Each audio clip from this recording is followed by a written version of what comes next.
guys, welcome back to my channel. I'm Crystal with Dates in the States, datesinthestates.com. So welcome. Today I wanted to talk about the 5 mistakes that we made in Costa Rica, and these are ones that you can easily avoid on your next trip. We just got back from Costa Rica, and I wanted to record this video when we first got back, but I've been so sick. I loved Costa Rica. I loved our time there, but I don't think my body did. Oh my gosh, you can hear how sick I am still. So the first week we got back, like the first whole week, I had serious digestive issues. Sorry, TMI. But then the next week, all last week, which was our second week back, I've had like this awful cold flu thing that just is lingering and will not go away. So I'm sorry if I sound bad. This is not usually how I sound. But anyways, so let's get to it.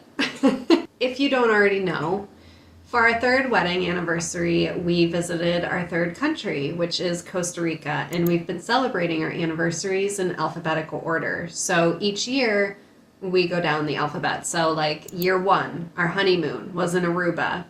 Year 2 was Bulgaria. Year 3, here we are coming back from Costa Rica. Year 4 next year is going to be D, and we're super, super excited to go to Denmark. I'm so excited to go back to Europe. I miss European countries, especially after going to Costa Rica. Anyways, like I said, Costa Rica was beautiful. I loved it, and for the most part, I mean, it was pretty seamlessly. Like any trip, there are a few hiccups. Some that could have easily been avoided, and others that just came with the territory of travel. That's why we wanted to share them with you, so you don't make the same mistakes that we did when we went to Costa Rica. And just keep in mind, you know, whenever you're traveling to a foreign country, or anywhere for that matter, there's always surprises, so expect the unexpected. And the key is to just not let one thing, or 5, ruin your vacation. We've learned to just laugh it off and move on, and honestly, we've gotten really good at that. If you haven't already heard this story, I won't spend too much time on it, but on our honeymoon, we went to Aruba, and our flight from JFK to Aruba got canceled. We were transferred to another airline, but our luggage was not. It got stuck somewhere in Delta's system. It couldn't be found. So we arrived in Aruba in this foreign country with nothing but the clothes on our backs. And like, we didn't even have our toiletries. Like, so stupid of us. Like, pack your toiletries in your carry-on, please. Like, all I had was the clothes I was wearing, my laptop, my camera. Of course, I packed those in my carry-on, but I don't pack my toothbrush or anything else. Like, and of course we had our passports. We stayed for 10 days in this foreign country, and the luggage never came. It never arrived.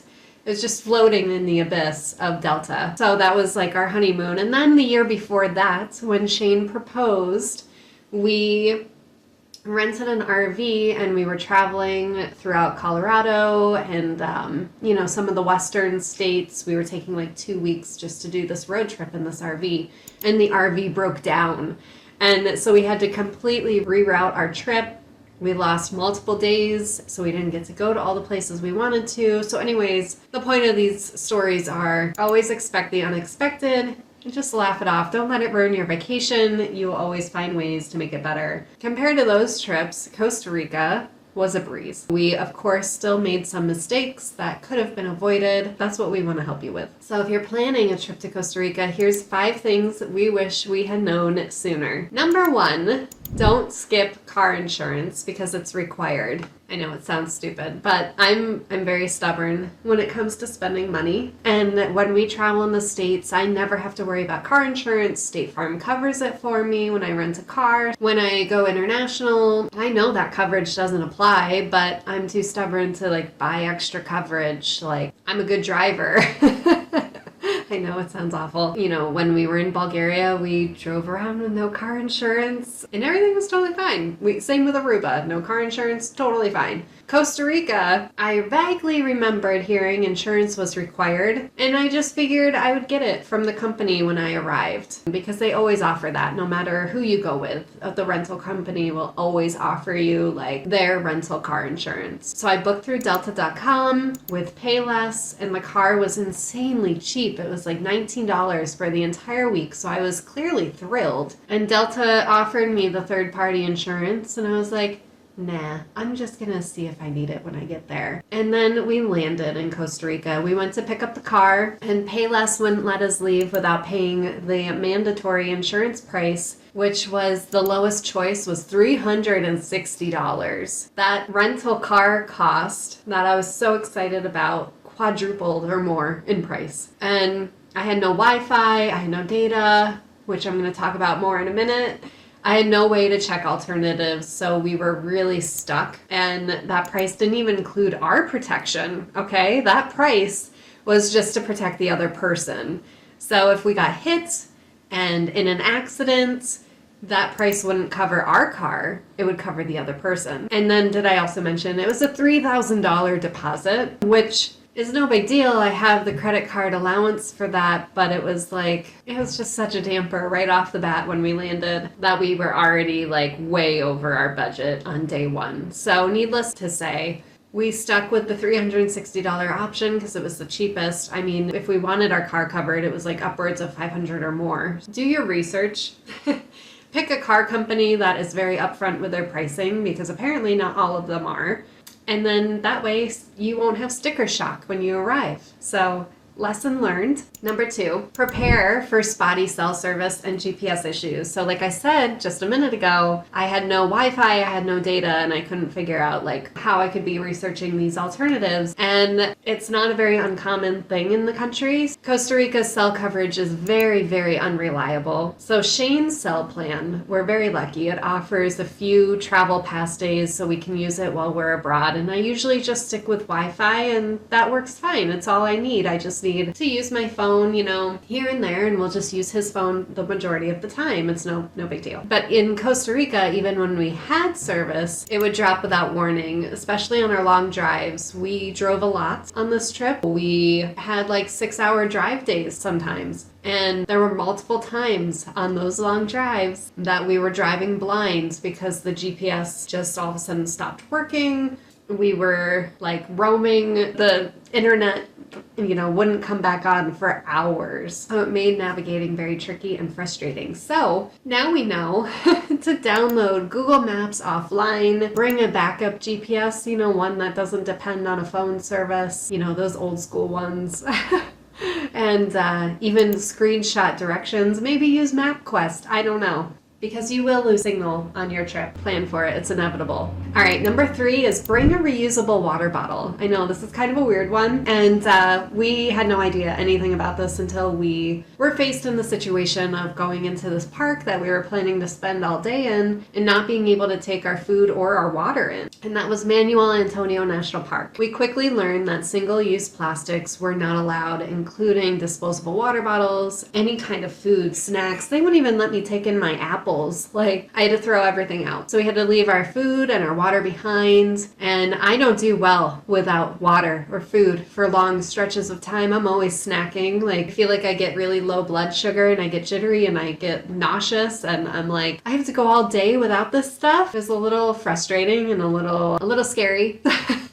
So just come prepared. And like, you might think like I did, like, oh, I'll just buy a water bottle somewhere in town. And apparently they bet on tourists doing that. We ran into a lot of scammers in Costa Rica, and this was a big one, where the water bottles, it was like, these reusable water bottles. Like, let me grab this one really quick just to show you. So this size water bottle, probably like $35, $50, kid you not. Because they depend on people like me who would wait till the last minute to figure shit out. I did not buy a reusable water bottle. I just went in without one. Thankfully, there was a cafe in there where I was able to rehydrate. You couldn't leave the cafe with your water or whatever you had, but it was at least a good halfway point to where I like made it through the day.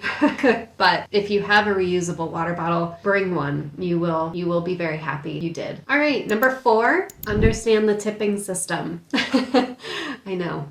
stupid. We could have easily had found this out before we went. But it was just not something that was on our radar. We had a hard time understanding the money when we first arrived to begin with. And the tipping, we were like, you know, as Americans, we always tip after a meal or something. So when we finally sat down to eat after a long travel day, when we first arrived, our first day there, after just getting hit with the stupid car rental fee, we were just frustrated and hungry. We'd been flying all day. Like, we gave our waiter a $5 million bill as a tip. So that's how their bills are there. It's like $5 million, but really it's not. It's like what, $10 American or something. We gave him that much money, and then we found out after we saw him so happy and so thrilled, we were like, oh yeah, we're nice people. Like, we just left and didn't think anything of it. And then we realized in Costa Rica, most restaurants already include gratuity in your bill. So tipping isn't expected because it's already built into the total. So that total amount that we paid included his tip. So what we gave him was extra, which good for him. It's fine. We live and we learn. No wonder he was so happy because we just gave him all that money, extra money. So always check your receipt. If servicio, I'm horrible at Spanish. If that is written, if that's included, you don't need to tip extra unless if you really wanted to. So on your receipt, it should say something like that at the end. So that's what that means. All right. Number 5, watch out for scammers near the tourist attractions. In Costa Rica, like I said, we ran into so many scammers. Scammers are everywhere. Scammers is everywhere no matter where you go. Costa Rica was no exception, but it was definitely more noticeable in this country. And one of the most common places was Manuel Antonio National Park. You know, like I said about the reusable water bottles, this was a little more intense. So on your way into the park, you will be flagged down, waved over, aggressively approached by men in official looking uniforms. And they're going to try and get you to park 1 to 2 miles before the actual entrance. So they're going to try to sell you tickets and their tours for really inflated prices. And trust me, they're very, very convincing. If you see someone running up to your car, waving at you in the middle of the road, telling you to stop, and they're wearing an official looking uniform, you're gonna think, oh, I need to stop. Don't. Don't. I thankfully read this ahead of time, and so I probably was speeding a little too fast, but I was like playing Frogger, you know? I just did not want them to approach me at all, and they were trying to bang on my doors and windows while we drove through. And a lot of people fall for it, and it's because they're so convincing, people fall for it. And when they saw us Americans not stopping to fall for it too, they were very shocked that we were wanting nothing to do with them. And like I said, they walk into the road, they try to stop you, they do everything they can to stop you. So you can pay them to park, but you don't have to do that. There's only one location that you can park at Manuel Antonio National Park. That's legit. And I heard that this happens at a lot of parks in Costa Rica. Thankfully, we only ran into it once. So definitely do your research ahead of time and know where the real entrance is and who to trust. And if you need more information about where that real entrance is, just comment below and we'll send you directions. It was right at the entrance. There's 1 or 2 parking lots, and it's real people that are handling it. And it's only like $10 to park or something for the whole day. And it's right outside the park, so you don't have to walk like 1 to 2 miles in. So do your research. So I have to say, like, you know, despite these few mishaps, our Costa Rica trip was really, really magical.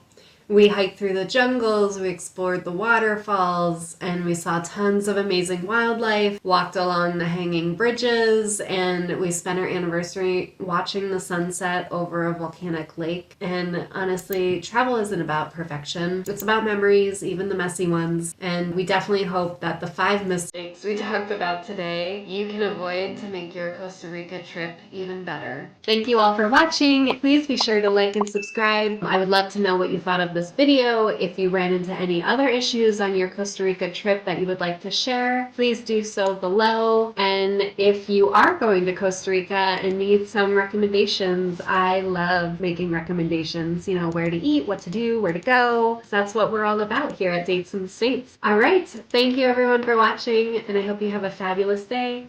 Bye-bye.